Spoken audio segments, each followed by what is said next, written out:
What if the past is not silent, but carefully quieted? Imagine standing in a desert at dawn.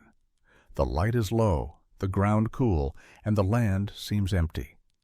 Yet beneath your feet are layers of time, footprints pressed into stone, fragments shaped by hands long gone, stories waiting for a listener patient enough to hear them. History, we are told, is what survives. But survival is not the same as truth. What survives is often what fits. Every generation inherits a version of the past that feels complete.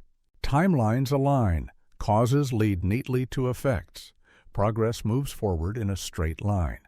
And yet, from time to time, something surfaces that does not belong.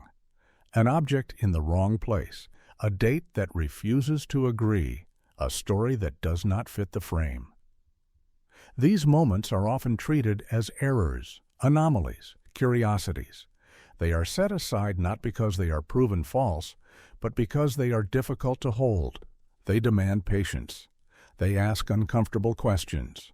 They suggest that human history may be less orderly, more experimental, more fragile than we prefer to believe. This is not a story about secret cabals or hidden masters. It is a story about people, scientists, explorers, scholars, and witnesses who encountered something unexpected and tried to understand it within the limits of their time. It is about institutions built to protect knowledge and how those same structures can sometimes resist change. And it is about the quiet tension between curiosity and certainty. Throughout history, knowledge has advanced not only through discovery, but through exclusion. Ideas once dismissed later became foundational.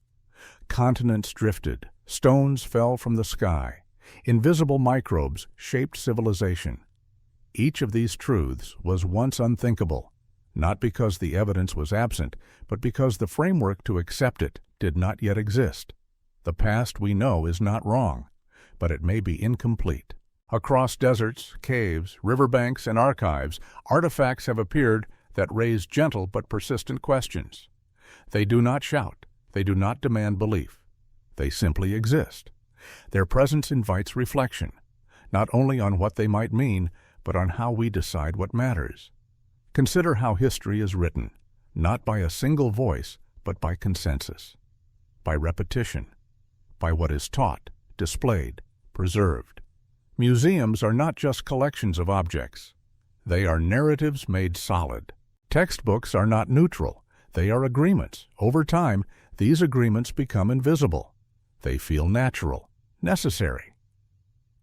But what happens when an object refuses agreement? Often the response is not dramatic. There are no closed doors slammed shut.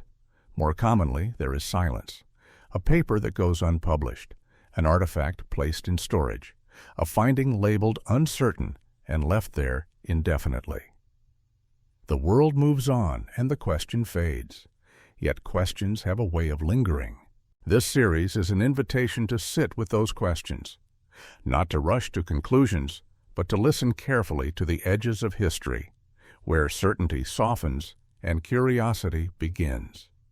We will explore moments when discovery met resistance, when evidence complicated accepted stories, and when human beings stood at the boundary between what was known and what might be possible. Along the way, we will return again and again to a simple idea that knowledge is not static. It breathes. It shifts. It grows through doubt as much as through proof. What follows is not an argument for rewriting history overnight. It is a meditation on how history is shaped, by evidence, by interpretation, and by the very human desire for coherence. It is about memory, both personal and collective, and it is about humility in the face of time, because the past is not finished with us. And perhaps we are not finished listening. It started with a slab of stone, half buried in a sun-baked hillside near Los Lunas, New Mexico. In 1933, Frank Hibben, a young professor at the University of New Mexico, hiked alone into the desert scrubland. The air was dry, the terrain quiet, the kind of landscape that hides its secrets well. On a rocky slope overlooking a narrow valley, he found it, a massive boulder inscribed with strange ancient characters. Etched into the rock were lines of text that, to Hibben's trained eye, resembled ancient Hebrew, older than Columbus, older even than most known transatlantic legends. The message, once translated, resembled the Ten Commandments.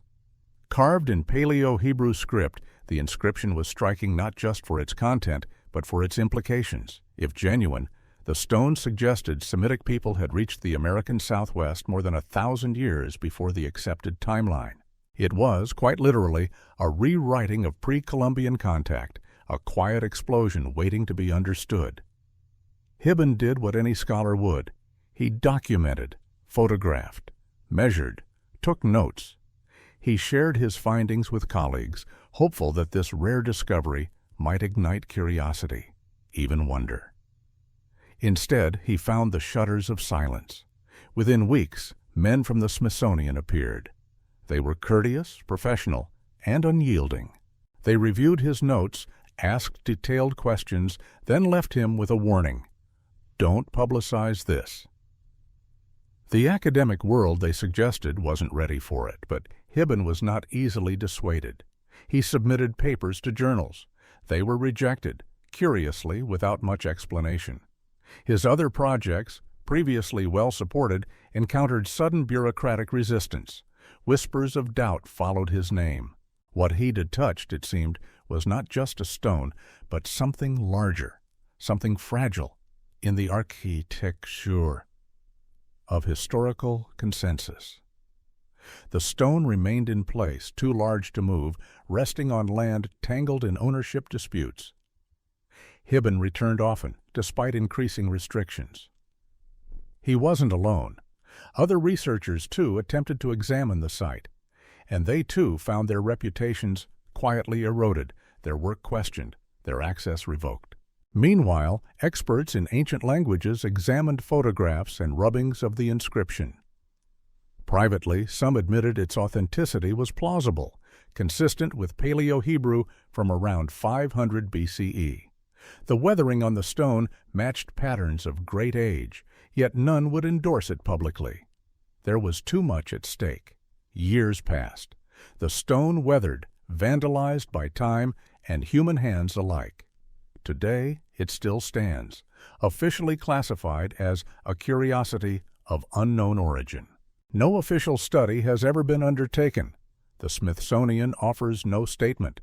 Hibben died defending its legitimacy, his records quietly scattered or lost. What remains is a wound in the timeline. Why would such a discovery provoke resistance? Perhaps because it suggests that human history is not linear but layered, interwoven with forgotten migrations, erased contacts, and lost stories. It hints at a deeper antiquity to global interaction, one not accounted for in tidy maps or textbooks. The story of the Los Lunas stone is not merely about what was found, but what was feared. It is a story of boundaries, between continents, between cultures, between what we believe and what we allow ourselves to believe. And so we are left with questions, half buried in desert rock. Who carved those words? Why there? Why then? And what else lies unspoken beneath the surface of the stories we've inherited? Sometimes it is not the artifact that is unbelievable, but the silence that follows it. The trail led to a hillside in Acámbaro, Mexico, where strange shapes peeked through the earth.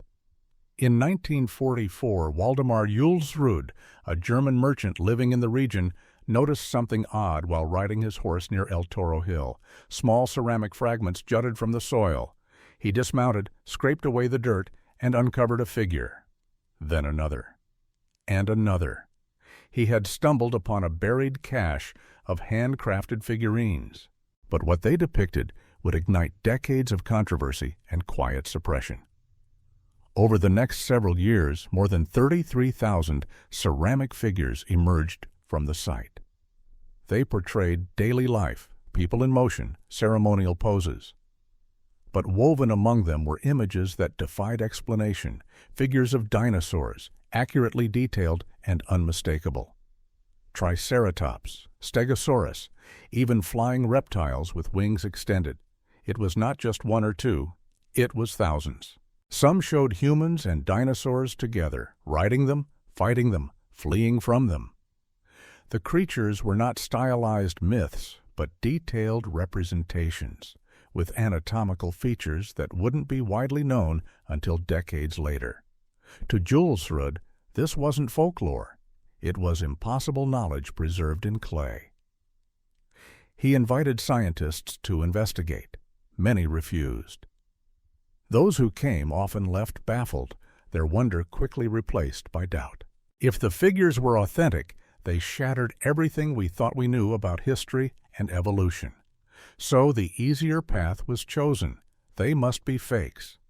But proving that was harder than expected. In 1968, thermoluminescence testing dated the ceramics to approximately 4,500 years ago. The patina on the pieces matched ancient burial. The sheer volume of artifacts, tens of thousands, rendered the idea of an elaborate hoax nearly absurd. No workshop was ever found, no confessions, no profit motive, just silence. The Mexican government stepped in. Some of the figurines were seized for examination. They were never returned. Museums that had once shown interest went quiet. The collection was declared fraudulent, without public testing, without review. Charles Hapgood, a respected academic, studied the figures for years. His reputation had once earned praise from Einstein. After aligning with the Acambaro collection, his credibility faded. His findings were dismissed before they were read. Private testing over the years continued to confirm the figure's apparent age, but the pattern held. Each new confirmation was explained away, the data ignored. No mainstream institution would risk touching what the figurines implied. Today, the majority of the Acambaro collection has vanished from public view. Those that remain are scattered in private hands, quietly guarded, their study discouraged. What might have been one of the most transformative archaeological finds of the 20th century is now a ghost, remembered only in fragments. The implications are profound. If authentic, the Acambaro figures would suggest either that our understanding of Earth's timeline is deeply flawed, or that some earlier civilization preserved knowledge it should not have had. Either path opens doors most would rather keep shut. So the clay is left to rest, unbroken by questions that may never be answered. What are we to do with discoveries that contradict the very ground on which our knowledge stands? Do we silence the object, or listen to its story? The Acambaro figures ask us not just to reconsider our past, but to consider the cost of ignoring it. Not everything buried should stay that way. And sometimes the real mystery isn't what we find, but what we're willing to see. It was a face, small and weathered, buried beneath centuries of silence. In 1933, archaeologist José García Payón was excavating a pre-Columbian site in the Tuxpan Valley of Mexico when his team unearthed a sealed offering deposit beneath 3 intact floors of ancient construction. Within that untouched layer, unreached since before the arrival of the Spanish, they found something that didn't belong. A terracotta head. European in form, Roman in style. The features were unmistakably foreign, a curly beard, sharp facial structure, and a technique of sculpting that mirrored Roman craftsmanship from nearly 2 millennia ago. Payón documented the find meticulously. He photographed it in place, mapped its location, and noted the clear stratigraphy that confirmed it had been buried undisturbed for over 1,000 years. If the context was accurate, and he had every reason to believe it was, then a Roman artifact had arrived in the Americas long before Columbus. The discovery should have made headlines. Instead, it vanished. The artifact was transferred to Mexico's National Museum of Anthropology. Rather than being displayed or celebrated, it was shelved. When Payón tried to publish detailed reports, he was discouraged. The head fell into a bureaucratic sleep. Years passed. Scholars whispered. Access was denied. Requests to study the artifact were rejected or ignored. Eventually, officials suggested it was likely a colonial-era forgery. A misplaced European object that somehow found its way into a sealed indigenous deposit. But that explanation never matched the excavation evidence. The head had been beneath layers untouched for centuries. The soil had not shifted. No intrusion was found. In the 1990s, modern testing finally caught up to the mystery. Thermoluminescence analysis confirmed the head's age, approximately 1,800 years old. The composition was European, the artistic style consistent with 2nd century Roman sculpture. The evidence vindicated Payon, but it arrived too late. By then, the academic silence had calcified. Textbooks moved on. The museum still held the artifact, but it was rarely mentioned, never displayed. The discovery that should have reshaped our understanding of transoceanic contact remained in a drawer, acknowledged only in footnotes and fringe circles. This is not the story of a mistake. It is the story of what happens when a single object complicates the entire structure of historical certainty. Because if the head is authentic, we must ask, who brought it? How? Why? Was it a trade item, a relic, or something more? And if it is not authentic, then why has no compelling evidence of fraud ever emerged? The simplest explanation is often ignored, the one that accepts the evidence as it stands. In a world built on linear history, there is little room for circular routes. Yet time does not always move in straight lines. It loops, it folds, it leaves pieces behind where they should not be. The terracotta head reminds us that oceans are not walls, but highways, that long before borders, humans moved, ideas moved, objects moved, and sometimes one of them surfaces to ask a quiet, stubborn question. What if we've only mapped the history we were ready to find? It began with a crash in the desert just after twilight. In May 1953, near Kingman, Arizona, something fell from the sky. Not a meteor, not a plane. Whatever it was, the military responded swiftly. Within hours, the area was sealed. No official announcement was made, no press release. But behind fences and under the cover of night, an operation began, one that would echo in silence for decades. Among those brought to the site was an engineer whose identity would remain protected for the rest of his life. His job was to analyze, observe, report. What he encountered, he would later say, defied every category of known technology. The wreckage was not scattered like a conventional crash. It was contained, metallic, seamless. The materials were light yet unnaturally strong. Panels had no welds, as if the entire craft had been molded rather than constructed. Some surfaces shimmered without reflecting. Others were smooth to the point of repelling dust. But what unsettled the engineer most were the control panels. The buttons, symbols, and interfaces seemed off, designed for hands that weren't quite human. The symbols etched into the surfaces were unfamiliar, elegant, complex, and without any known alphabetic reference. This wasn't just a machine. It was a message. After a few hours of study, the specialists were pulled aside, debriefed, silenced. They were reminded of their clearances, their contracts, and the consequences of speaking. Then, like the wreckage itself, they disappeared into the folds of secrecy. For years, the Kingman incident was little more than a rumor, murmured in military circles, referenced in obscure files. But in 1973, researcher Raymond Fowler found the engineer. In a quiet interview, the man revealed everything he'd seen, his story measured and precise, devoid of exaggeration, and he wasn't alone.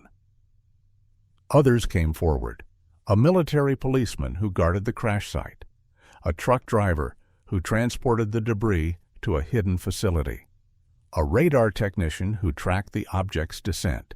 Each account added detail, each supported the other. But the artifacts?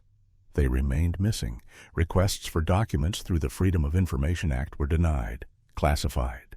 Archived, buried beneath layers of national security.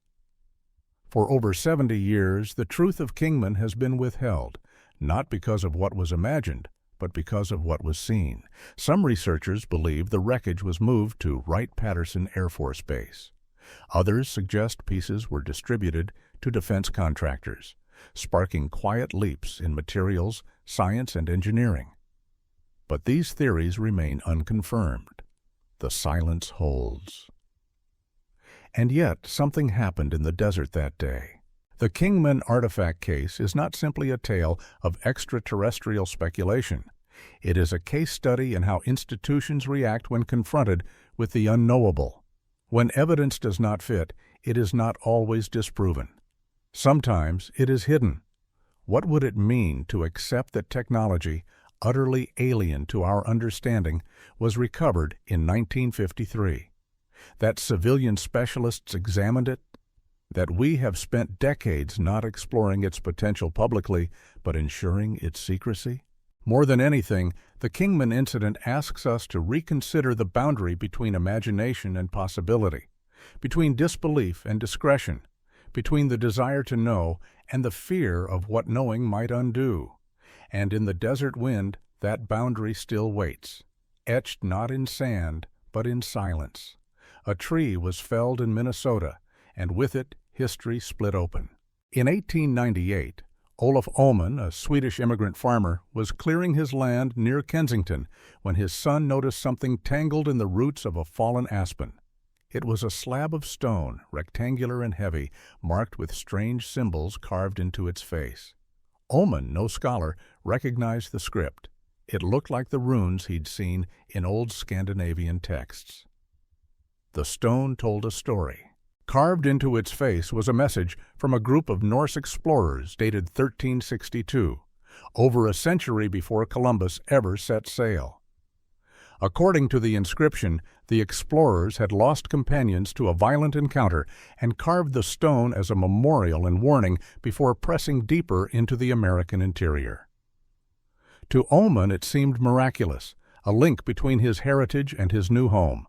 To the academic world, it was heresy. Within weeks of the discovery, scholars from major universities declared the Kensington runestone a fraud. Their rationale? The runes didn't align perfectly with known medieval forms. The story seemed too neat. And perhaps most damning. Olof was a farmer. How could he possibly uncover something that scholars had not? But there was a problem. The stone was convincing. It showed deep weathering, grooves softened by time. The runes themselves included archaic forms not rediscovered until decades later. And Ullman, a simple man with no motive for hoax or fame, never tried to profit from the find. His insistence remained calm, steady, and unwavering. The stone was real. He found it as it lay. For decades, the runestone remained in limbo, disputed, dismissed, but never fully debunked. In 1948, it was transferred to the Smithsonian Institution for study. What followed was not a decisive examination, but silence. Requests to analyze the stone's composition and aging were delayed. Modern testing methods were rejected or ignored. The official verdict remained.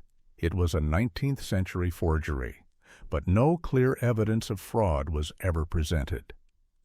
In 2000, geologist Scott Wolter was finally permitted to study the artifact. His findings challenged the orthodoxy. The mineral deposits inside the carved grooves indicated centuries of exposure. The aging matched, not decades, but hundreds of years. The stone was old, the inscription was old, and nothing in the physical evidence screamed forgery. Still, the academic establishment largely ignored his work. Today, the runestone sits in a local Minnesota museum, its authenticity officially denied, its significance quietly acknowledged by those who dare to look closer. The Smithsonian holds its reports in partial silence, its conclusions vague. The story of the Kensington runestone is not about Vikings or voyages. It is about trust, In expertise, in narrative, in the right to question what we've been told. Why is it easier to believe that a farmer carved a flawless medieval inscription than to consider that Norse explorers may have reached the heart of North America long before Columbus? Why is skepticism directed so fiercely at the discoverer and not at the institutions unwilling to fully investigate? Perhaps because changing history, even by one stone, changes everything. History is not just about what happened, it is about what we allow to have happened. And when a piece doesn't fit the puzzle, it is often returned to the box rather than examined. But the stone still speaks, if we are willing to listen. Carved into its surface is not just a message from the past, but a challenge to the present. What if the boundaries we draw around history are not lines of knowledge, but limits of belief? High in the Bayankara Mountains, among windswept caves near the edge of Tibet, something forgotten was unearthed. In 1938, Chinese archaeologist Chi Pu-te led an expedition into this remote region. The landscape was harsh, thin air, jagged stone, and silence stretching for miles. Yet within the caves, his team discovered something extraordinary. Hundreds of perfectly round stone discs, each carved with a spiral groove from center to edge. At first glance, they resembled ancient phonograph records, but under magnification, the grooves revealed something stranger, microscopic hieroglyphs carved into the rock. No one recognized the language. No known script matched its precision. Alongside the discs were skeletal remains, human-like, but not entirely. The skulls were large, the bodies small and fragile. Cave walls showed etched figures under celestial symbols, sun, moon, stars, and strange, helmeted beings. These weren't just burial objects, they were stories. In total, 716 discs were recovered and transported to Beijing, but their study moved slowly. The inscriptions were too fine, the characters too alien. For more than 2 decades, the discs sat in quiet obscurity, until 1962, when Professor Tsum Umnui, a scholar with a gift for linguistic puzzles, claimed to have deciphered them. His translation told a tale of catastrophe and adaptation. According to his reading, the discs recounted the crash of a spacecraft some 12,000 years ago. A group called the Dropa had fallen from the sky, stranded in the mountains.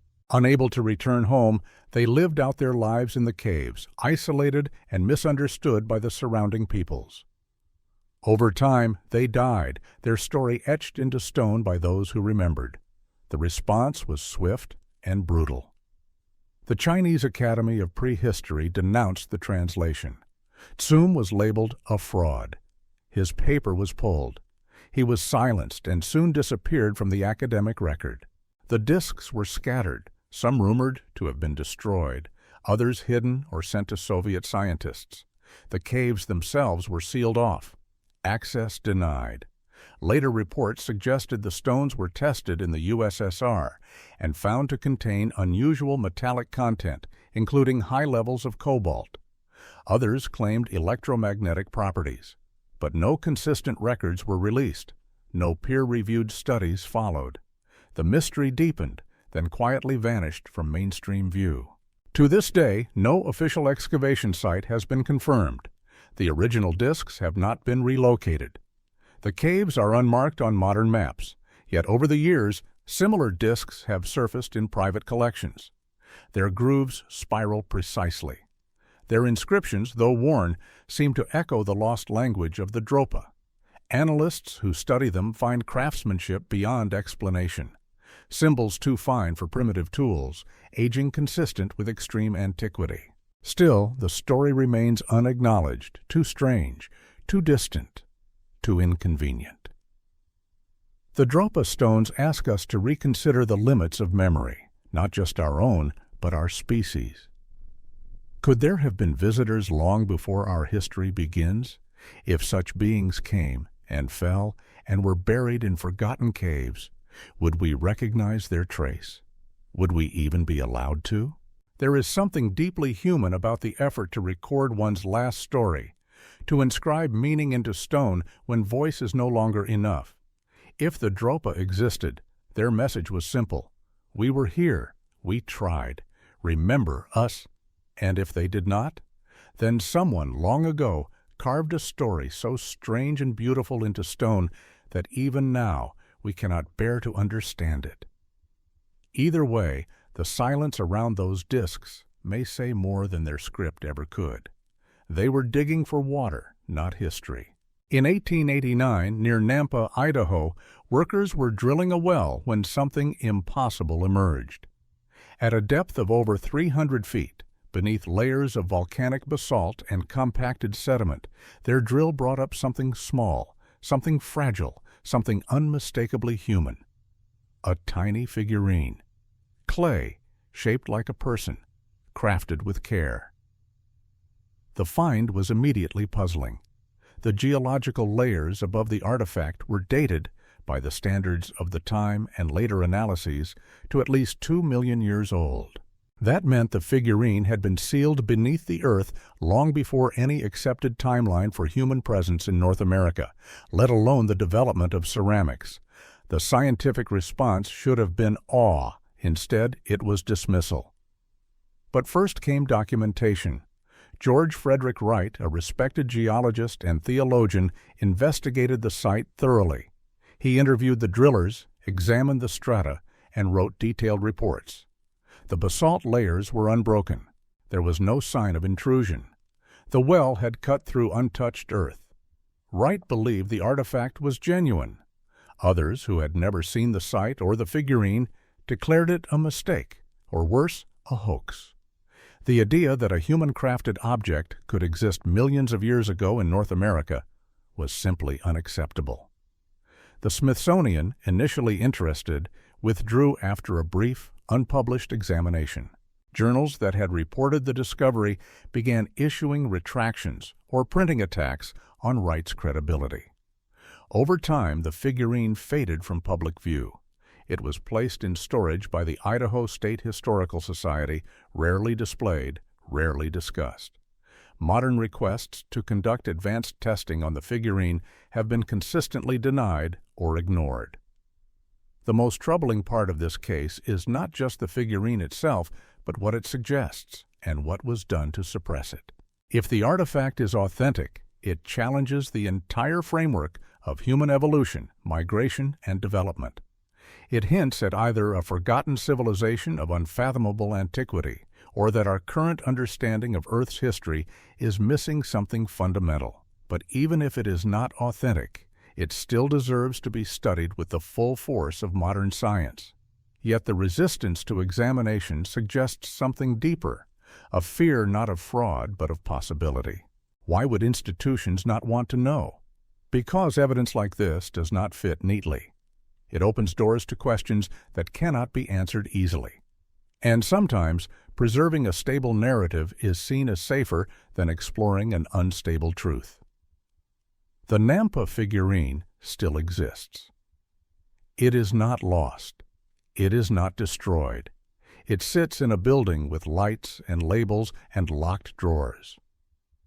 But its story, like so many others, has been buried, not by nature but by choice. If the past is a puzzle, we must be careful which pieces we discard. And when a figure rises from the earth, shaped by unknown hands, and carried through 2 million years of silence, perhaps it is not asking us to believe. Perhaps it is asking us to listen, to wonder, and to remember that history, like the land, sometimes holds things we are not yet ready to see. The river gave up its secret in 1974, beneath 35 feet of sand and silence. Near the Mureș River in Romania, workers digging for sand unearthed something unexpected. 2 mastodon bones, heavy with the weight of deep time, and beside them, a wedge-shaped metallic object that defied the rules of archaeology. It was roughly 8 inches long, oddly machined, and composed primarily of aluminum, an element humans didn't begin extracting until the 19th century.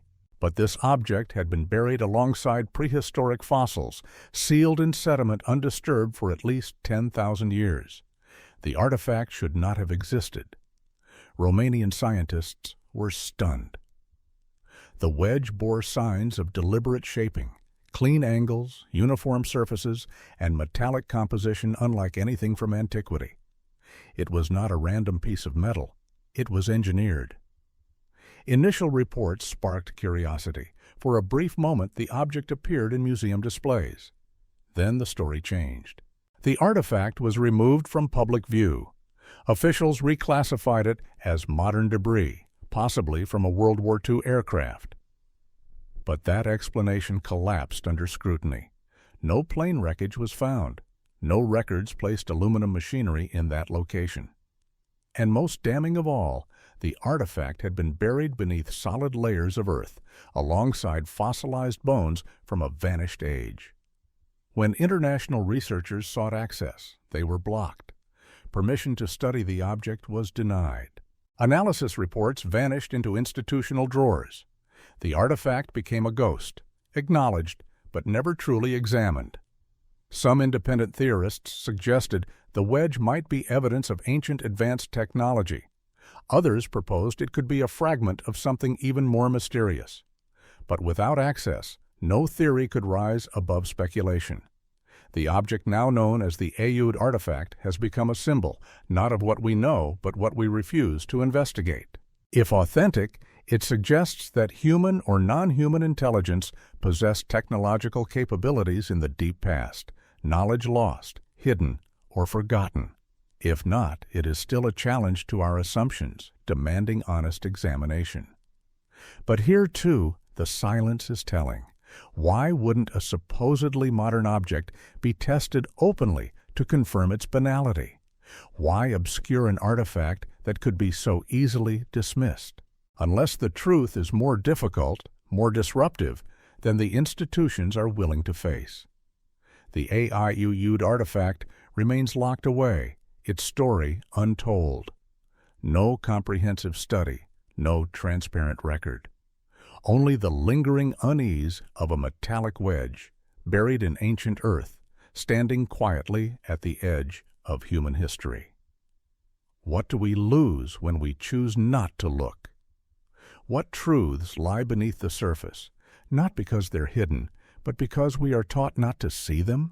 There are moments when archaeology brushes up against the unimaginable, and in those moments what we do next reveals who we are, not as scientists, but as storytellers.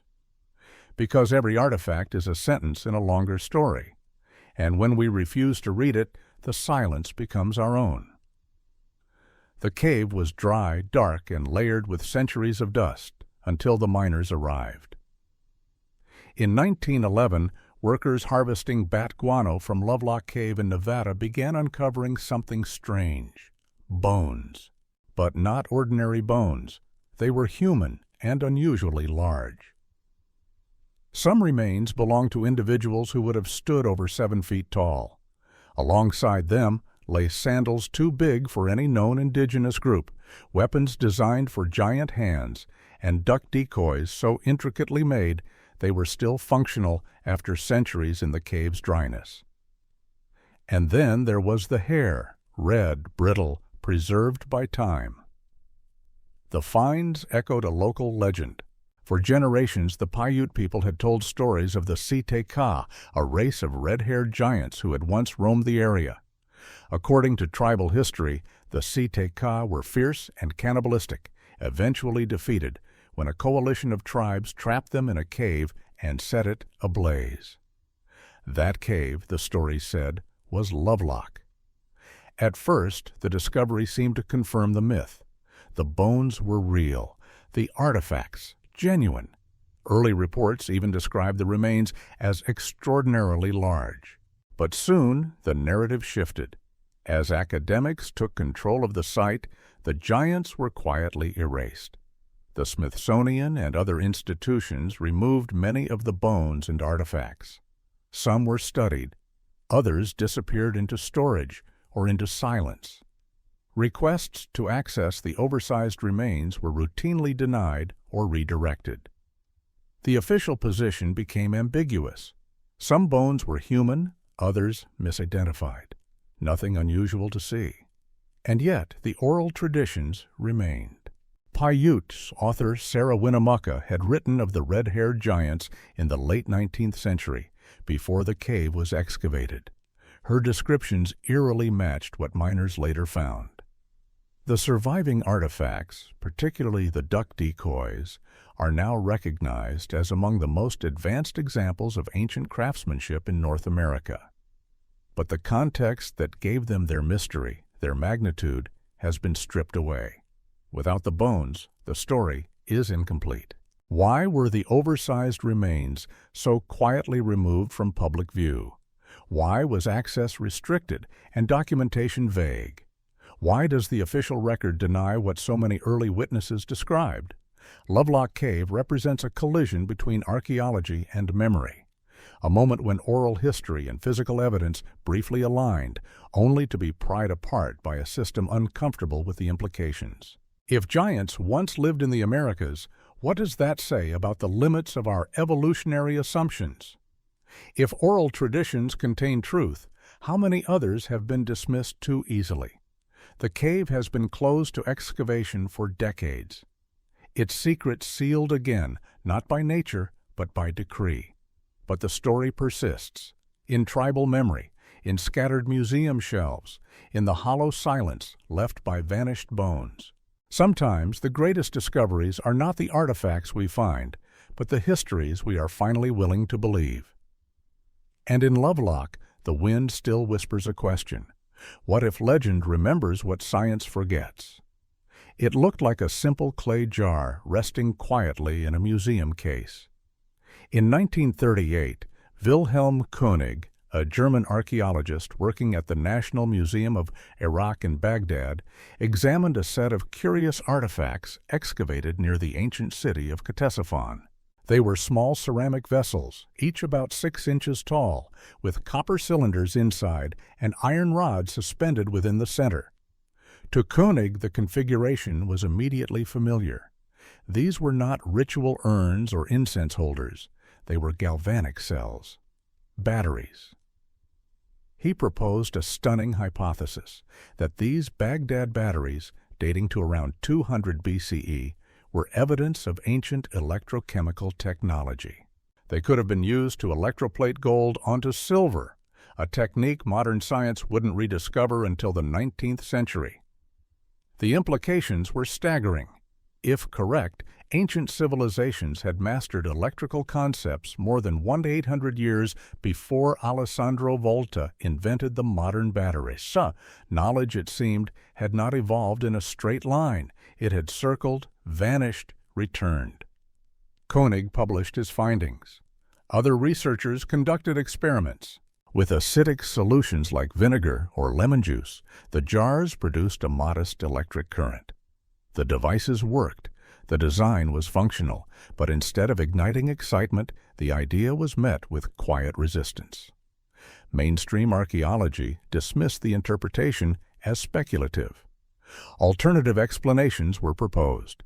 They were scroll containers or objects for religious rituals. None explained the precise configuration of metals and insulating materials.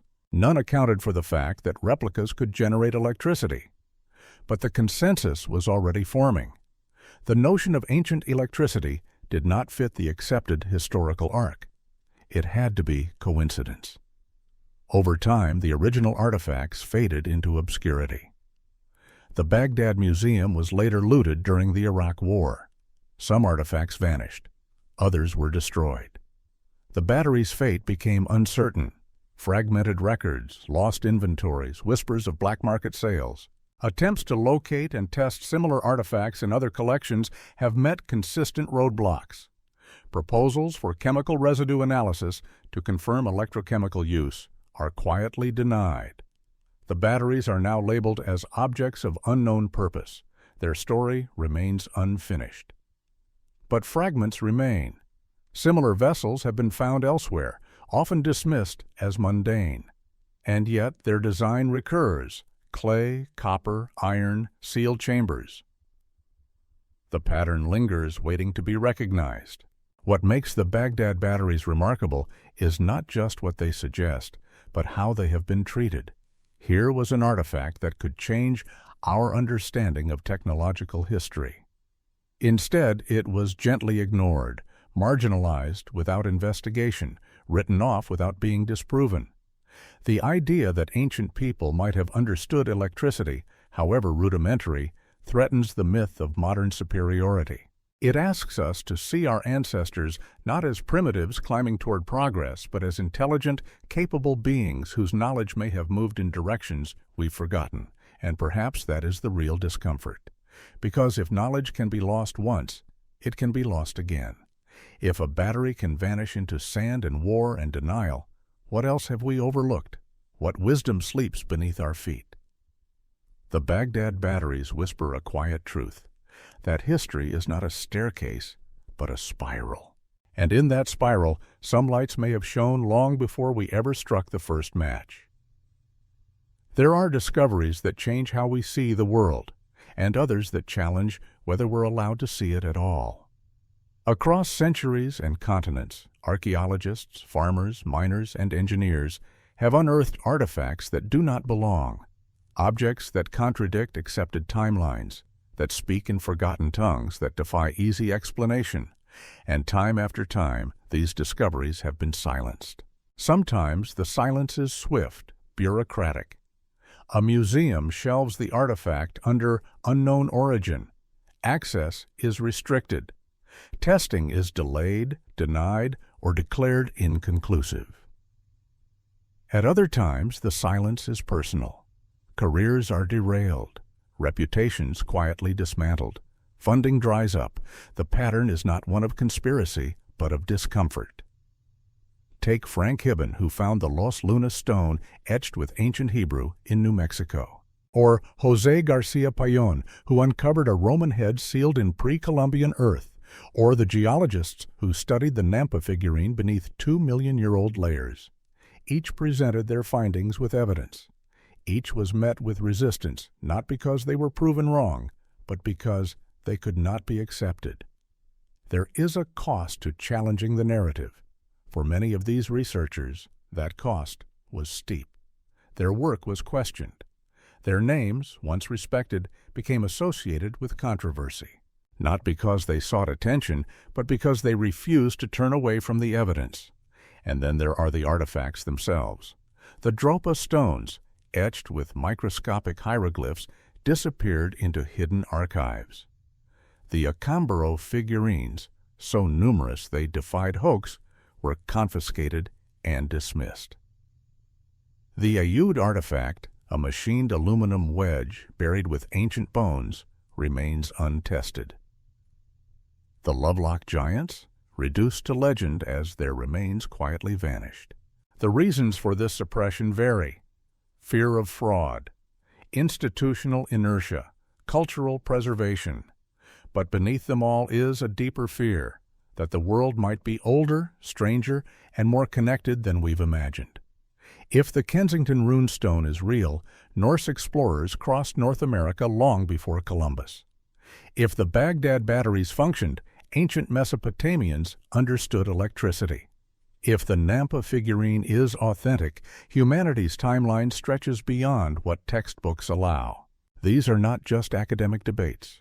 They are questions of identity, of origins, of who we are and how we got here. And yet every one of these artifacts still exists. They sit in drawers, on shelves, in private collections. The technology exists to test them, precisely, rigorously, openly. But what's missing is permission. Not from governments, but from consensus. From a system designed to protect what is known, even at the cost of what might be true. There is something deeply human about this resistance. We crave certainty. We build our past like a foundation, layer by layer. When a stone doesn't fit, we call it an error rather than rebuild the wall. But history is not a fixed monument. It is a living story. And in that story, there are chapters we've skipped, pages torn out not by time, but by choice. The question is not whether these artifacts are real. The question is why we're afraid to find out. What might change if we allowed curiosity to guide us instead of fear? What futures become possible when we stop silencing the past? There is a silence that echoes louder than any discovery. In institutions tasked with preserving knowledge, some truths are not debated. They are deferred. The artifacts we've explored are not hidden behind locked doors alone, but behind locked ideas. They rest in the spaces between what we can prove and what we dare to examine. The reasons are rarely dramatic. No shadowy councils or sweeping conspiracies, just bureaucracy, professional caution, the inertia of certainty. And yet, these forces can be more effective than any act of censorship. Consider the pattern. Artifacts are discovered that contradict known history. Initial excitement gives way to scrutiny. But when verification is inconvenient, when belief would require rewriting a chapter of the human story, the shutters come down. Scientists stop responding to inquiries. Museums decline to test. Funding disappears. What was promising becomes problematic. And slowly, the object fades, not into myth, but into misfiling. There's a peculiar cruelty in this kind of forgetting. It doesn't burn the evidence. It preserves it just enough to ensure it remains out of reach, real but irrelevant. Yet every artifact tells two stories. One is written in its material: stone, clay, metal, the grooves of language, the geometry of design, the weathering of time. These are the stories that science can test. The second story is told in what happens after, who is allowed to study it, what gets published, and what does not. That story reveals more about us than about the object. It reveals our limits of imagination, of tolerance, of will. Because at the heart of this silence lies a question more profound than any artifact's origin. What if we are not ready to know? To accept the Acámbaro figurines is to question the very structure of evolutionary history. To verify the Baghdad batteries is to admit that technological knowledge can be lost, not just discovered. To embrace the Dropa Stones is to face the possibility that Earth has known visitors or civilizations unaccounted for. These are not trivial shifts. They shake the scaffolding of how we see ourselves. But should fear of change be stronger than the pursuit of truth? In every age there are those who point beyond the known horizon. Some are wrong, some are ahead of their time. The tragedy is not in error, it is in refusal. We do not need to accept every mystery as fact, but we owe it to ourselves to look, to test the artifact, to open the drawer, to speak the name. Because beneath every suppressed discovery lies a deeper truth, not about history, but about the human need for certainty. And maybe, just maybe, our greatest mistake isn't that we've misread the past, it's that we've stopped listening to it. The silence is not just institutional, it is internal. But it can be broken, and when it is, what emerges may not just reshape what we know about where we came from, it may reveal who we've always been. What remains when the noise of certainty fades? A handful of artifacts, worn, weathered, and quietly persistent. A set of names, forgotten by history, remembered by whispers. And a question that refuses to settle. What if we've only understood a fragment of our past?